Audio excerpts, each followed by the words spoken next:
একটি গাছের একটিই কাণ্ড হয়, কিন্তু সেই ধারণাকে ভেঙে সবার নজর কাড়ল একটি বিরল নারিকেল গাছ। একটি কাণ্ড থেকে বেরিয়েছে 7টি শাখা, যা দেখতে প্রতিদিন ভিড় করছেন কৌতূহলী মানুষ।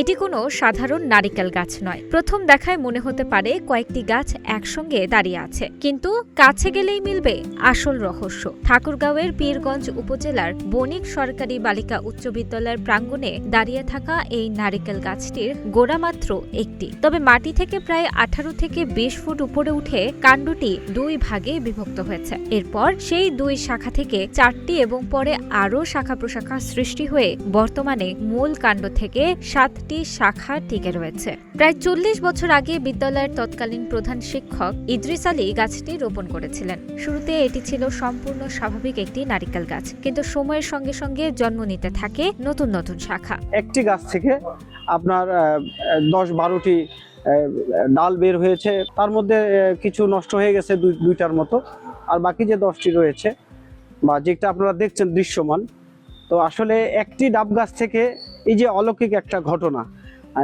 এই যে আল্লাহর কুদরত, আসলে আল্লাহর মহিমা, এই কুদরত সহজে চোখে পড়ে না।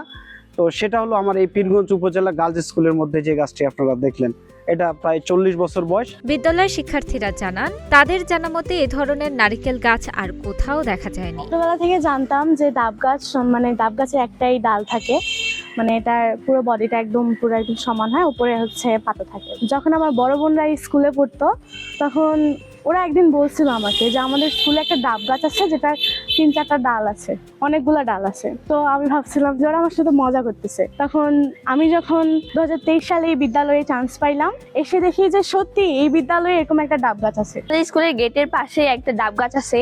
এই ডাব গাছের 7টি শাখা, এটি সাধারণত দেখা যায় না। আমরা বান্ধবীরা সহ সবসময় এটা আলোচনা করি। এটি আসলে একটি অলৌকিক বিষয়। আমরা মাঝে মাঝে এটি দেখি এবং আশ্চর্য হই যে এটি পীরগঞ্জের মধ্যে হয়তোবা এটি প্রথম।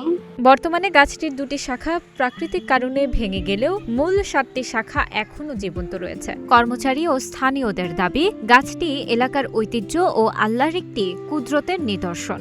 যোগদান করার পর আমি দেখি যে এই স্কুলে মানুষ অত্যাধিক গাছটিকে দেখার জন্য যেভাবে আসছে দূর দূরান্ত থেকে, আমাকে খুব ভালো লাগছে।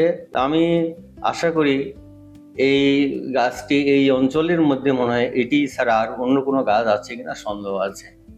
এখন গাছটি অনেক বয়স হয়েছে, 40 বছর আগের গাছ। এখন প্রায় গাছটি একটি ডাল মারা গেছে, আর এখন 7টির মতো গাছ, 4টির মতো শাখা এখনো চতুর্দিকে রয়েছে। এবং এই দুর্লভ একটি গাছ অপার সৃষ্টিকর্তার নীলা। প্রকৃতির বুকে কত রহস্য যে লুকিয়ে আছে, তারই এক জীবন্ত উদাহরণ এই 7 শাখার নারিকেল গাছ। বিস্ময় জাগানো এই গাছটি শুধু পীরগঞ্জের নয়, পুরো ঠাকুরগাঁওয়ের একটি অনন্য আকর্ষণ হয়ে আছে। তানাজা আফরিন, গ্রিন টিভি ডিজিটাল।